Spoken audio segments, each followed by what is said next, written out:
누구에게나 꿈이 있습니다. 많은 사람들이 그 꿈이 무엇이었는지 기억조차 못할 때가 많아요. 꿈이 없다며 무기력한 하루하루를 보내고 있는 경우가 많고요. 이런 경우는 상당 부분 본인이 원하는 꿈을 이루기 위해 나가는 과정에서 주변의 반대에 부딪혀 좌절한 경우입니다.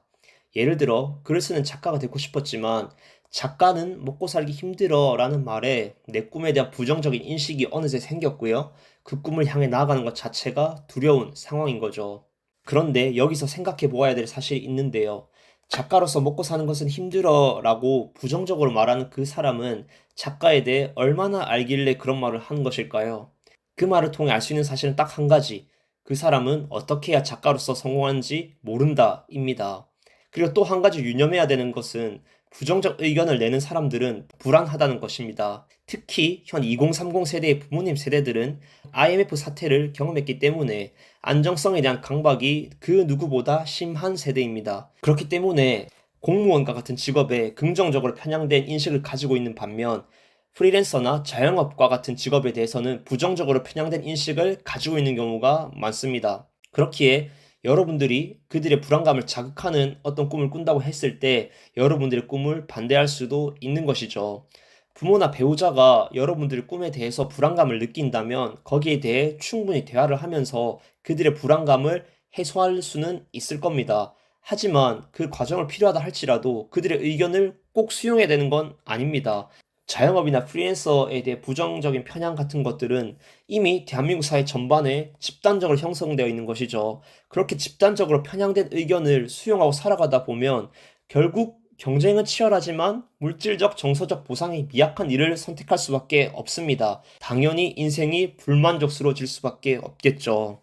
아무리 누군가가 내 꿈에 대해 부정적으로 얘기를 한다 할지라도 그들의 의견에 말려들지 않고 자신의 소신을 지킬 필요가 있습니다. 이번 영상에서는 아무리 강한 반대를 마주 할지라도 그들의 말을 수용해야 될 것 같은 압박을 벗어나는 데 필요한 현실은 상대적이고 확률적이다라는 개념에 대한 이야기를 나눠보도록 하겠습니다. 현실은 상대적이다라는 말이 어렵게 느껴질 수도 있는데요. 쉽게 말하자면 세상은 바라보는 안목에 따라 보이는 게 다르다는 겁니다. 이 말을 잘못 이해한 사람들은 사람들마다 의견은 다 다르니까 인생에 정답은 없어 라고 단순하게 이해하는 경우가 많은데요. 그런 의미가 아니고요. 사람들마다 의견은 다 다르지만 그들의 의견이 결코 대등한 게 아니며 그 의견들 사이에는 더 정답에 가까운 의견이 있고 아닌 의견이 존재한다는 겁니다. 다시 말해 의견들 사이엔 수준 차이가 있고 서열이 분명히 존재하는 것이죠. 예를 들면 초등학교 저학년 때 뺄셈을 처음 배우면 큰 수에서 작은 수를 빼야 되고 1에서 3은 뺄 수 없어 라고 배웁니다. 하지만 시간이 지나 1 빼기 3 그건 가능해 답은 마이너스 2야 라는 식으로 기존에 배운 것과 다른 지식을 접하게 됩니다. 1 빼기 3은 계산할 수 없어 라는 의견과 1 빼기 3은 마이너스 2라는 의견들 중에서 절대적으로 틀린 말은 없습니다. 하지만 상대적으로 누가 더 정답에 가깝냐는 따져볼 수 있죠. 바로 1 빼기 3은 마이너스 2라는 의견이 정답에 가까운 의견이 되는 거죠. 주변 사람들 의견에 쉽게 동조하고 자신의 소신을 잘 잃어버린 사람들이 많습니다. 그런 경우는 아무리 헛소리를 해도 귀담아 듣는 습관이 있는 경우가 많은데요. 그러한 습관이 생긴 배경에는 모든 의견은 다 일리가 있어 라는 신념이 있어서 그런 경우가 많아요. 이런 경우를 심리학에선 에코이스트라고 하는데 본인이 그런 경우에 해당한다면 세상 사람들이 하는 수많은 말들 중에 분명히 상대적 수준 차이가 존재한다는 것을 의식적으로 유념할 필요가 있습니다. 그건 너무 오만방자한 것 아닌가요? 라는 의문이 들 수도 있습니다. 오만방자하다는 것은 내가 최고야. 내가 세상에서 제일 똑똑해. 그러니까 누구의 말도 듣지 않겠어.가 된다면 그건 오만방자한 겁니다. 이 경우는 나와 나보다 부족한 사람에 대한 차이는 인지하고 있지만 나와 나보다 더 그 분야의 조예가 깊은 사람들 사이의 수준 차이에 대해서는 인지하지 못한 경우죠. 나에게 부정적 의견이 내는 사람들이 사실은 나보다 그 분야에 대해 잘 모를 수도 있고 또 누군가는 나보다 훨씬 더 그 분야의 조예가 깊어서 나에게 도움이 되는 정보를 줄 수도 있다라는 이 상대성에 대해서 이해를 했다면 이제는 전문가 같은 사람들과 가까이 지낼 필요가 있겠죠. 그러기 위해선 그런 사람들을 알아볼 수 있는 안목이 필요합니다. 전문가를 알아보는 가장 쉬운 방법은 그들의 언어를 보는 건데요. 어떤 분야에 대해 A는 B야 라고 단정적으로 말하는 사람이 있는 반면에 A 하면 B 할 가능성이 높아 라고 두루뭉술하게 말하는 사람이 있습니다. 이 중에 누가 더 전문가에 가까울까요?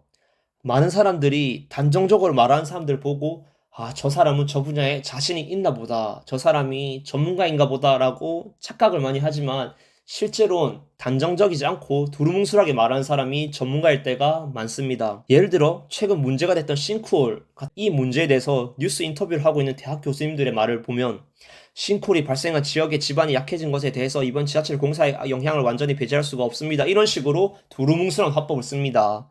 이게 이후에 그 말에 대해 책임을 질까봐 이렇게 말을 하는 것도 물론 있겠지만 한 분야의 죄가 깊어질수록 결국에 내 생각은 사실이 아니라 하나의 의견에 불과하다는 것을 알게 되기 때문에 이러한 화법은 자연스럽게 생기는 겁니다. 이러한 변화를 양자역학적으로 표현하면 확률적 사고입니다. 전문가가 되면 A 하면 B 하다라고 시원시원하게 말하기보다 A 하면 B 할 가능성이 높아 라고 밖에 말을 할 수 없는 이유를 맹자는 이렇게 표현합니다. 바다를 본 사람은 시냇가의 물에서만 놀아본 사람들 앞에서 물에 대해 말하기 어려워한다. 시냇가는 직접 들어가 보고 눈으로 보고 느끼고 온전히 체험할 수 있는 대상이지만 바다는 그렇지 않습니다. 전문가가 되었을 때 접하게 되는 그 업계의 세계가 그렇습니다. 내가 지금 배를 타고 낚시를 하고 멀리 나오긴 했지만 내가 체험한 것은 광활한 바다의 일부일 뿐이란 것을 너무나 잘 아는 상태가 되는 거예요. 그래서 시냇가밖에 경험해보지 못한 어린 친구가 바다에 가면 고래가 있다는데 나 바다에 가서 고래를 사냥하고 싶어 라고 말을 한다고 했을 때 감히 그 꿈을 부정할 수도 긍정할 수도 없는 거예요. 이는 양자역학의 코펜하겐 해석과도 일맥상통하는 이야기입니다. 우리가 보고 있는 이 세상은 단단한 입자로 구성되어 있는 것처럼 보이지만 그렇지 않습니다. 이 세상을 구성하고 있는 입자는 관측되기 전까지 파동으로 존재하고요. 여기서 말하는 파동이란 것은 빛입니다. 시공간의 제약을 받지 않습니다. 그렇기 때문에 서울과 부산에 동시에 존재할 수도 있음을 2030년과 2050년에 동시에 존재할 수도 있음을 의미합니다. 이 파동을 관측한다면 특정 시공간의 입자가 되어서 나타나는 겁니다.